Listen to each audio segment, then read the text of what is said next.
daawooyinka cusub ee difaaca jirka ka caawin kara in ay ka hortagaan kansarka ayaa waxay noqdeen kuwo aad looga farxay rajo weyn abuuray saynis yahano kuna 2 maalmood ku yeelanaya magaalada Paris ayaa rajeynay in daawooyinkan loo adeegsan doono wax loogu qabto viruska HIV ee keena cudurka AIDS. viruska HIV ayaa ku noolaada unugyada jirka oo isku qariyo si aanan loo soo saarin.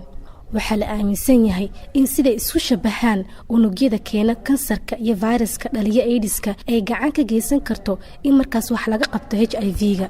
saynis yahano ayaa aaminsan in tani ay tahay horumar wanaagsan inkastoo hadda ay bilow tahay. hase yeeshee Dr. Anthony Fauci oo ka tirsan xarun caafimaad oo ku taala dalka Mareykanka ayaa ka digay in daawooyinka shaqeeya marka ay timaado cudurka kansarka aysan shaqeyn marka ay noqoto in lagu daaweeyo cudurka kansarka.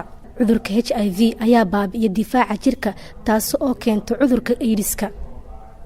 ilaa iyo iminka suuragal ma ah in la daaweeyo cudurka AIDS-ka, balse dad qaba cudurka AIDS-ka ayaa waxa ay qaataan dawooyin kaaba dhanka noloshooda.